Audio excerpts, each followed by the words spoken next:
And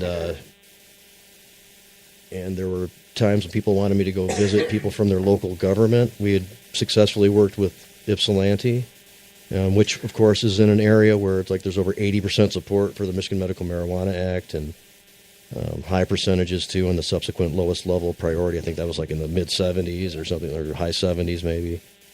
And so the council was pretty easy to work with on this issue, admittedly. But, I would go to, I started going to those meetings, too, and then just kind of segued into that role and realized that, this had to be done. And I kind of focused on it.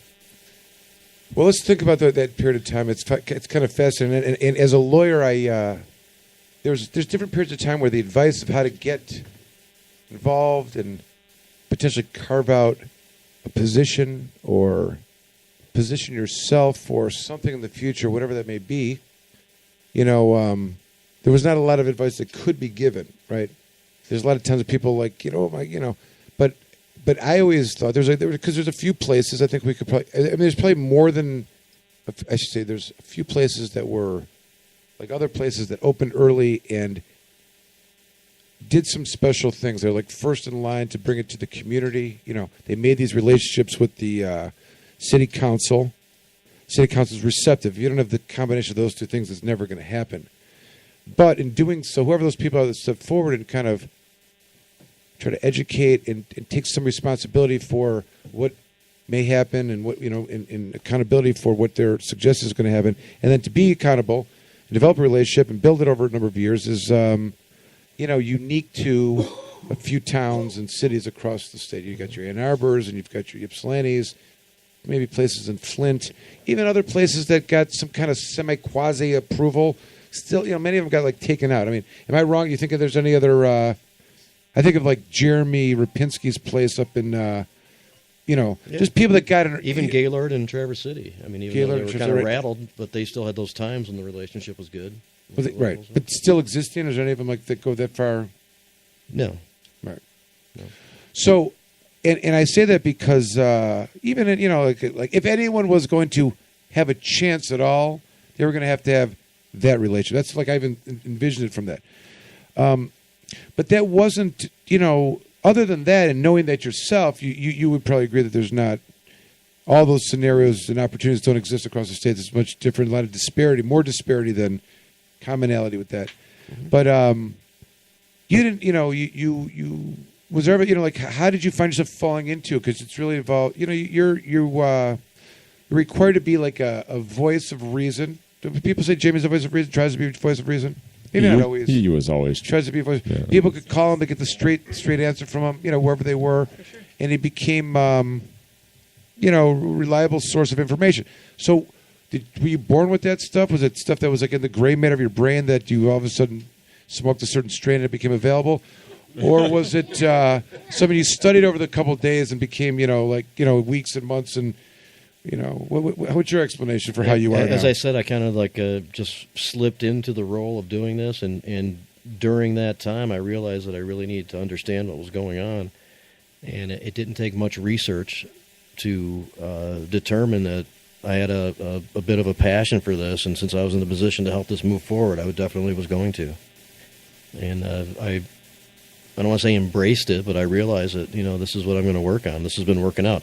It was a little naive because the pathway I had wasn't all that tough by then, and I kind of was envisioning being able to go places and, reason and offer up facts and demonstrate what we were doing in Ypsilanti and hope that had some input. And some places it did, actually, but, if somebody's going to become an activist, I always recommend early on understand that when you're going to have these discussions with decision makers, things like the facts and logic and reason are not always included in the process of decision making. So that's going to be frustrating, and you have to check that in. So we realized then, and then of course the ensuing raids and convictions and really horrible things that have taken place to many people, in the reality of how this is playing out, came into view. So I was kind of naive also, but I've just been evolving and rolling with it as it's been going the whole time, and getting involved in various things and doing what I think is necessary to had this balance of activism, advocacy, and business the whole time that I've been involved. All right, so let's call that as our segment for this thing. We'll come back after the break, and I want to talk more about some of the patients that you've got to know and some of your interactions there. I think this is a lot of material there, and we'll come with some other topics when we take a quick break here. So this is Planet Green Trees. We will we're calling this. Is it really called? It's called Chad's Self-Awareness. I noticed Chad's not here. Did he leave? Maybe he's somewhere getting self-aware. Being self-aware. He's out there. He's trying to become in touch with his self-awareness. The pizza room. He's in the pizza room. He's touching. Let's just call it. He's in the pizza room. All right. I guess we gotta call it Doc. All right. All right, we're going to take a quick break.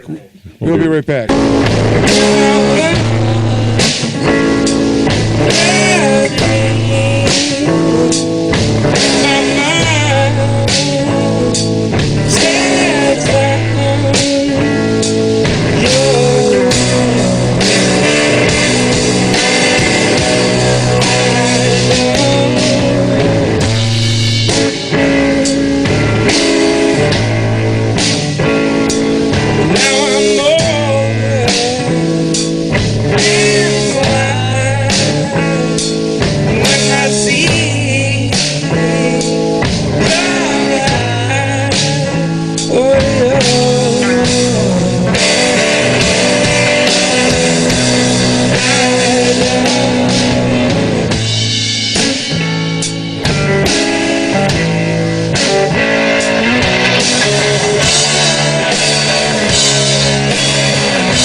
Their current CD is entitled Rubber Factory. Ladies and gentlemen, please welcome the Black Keys.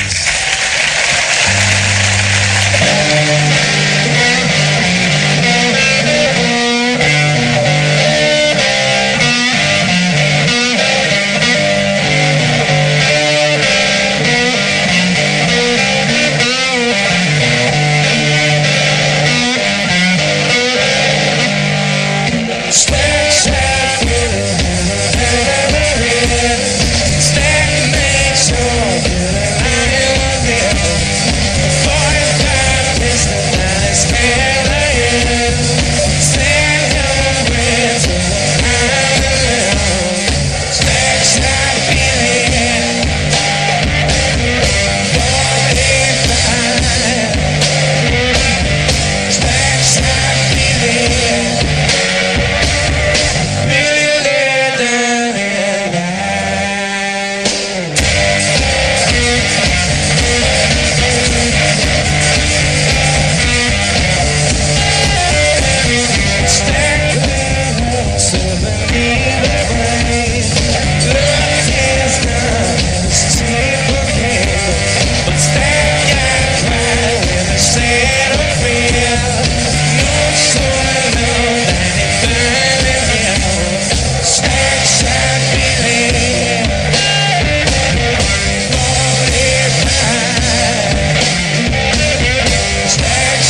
Thank you. Black Keys, ladies and gentlemen. Akron, is that right? My best to the Buckeye State. We'll be right back, everybody.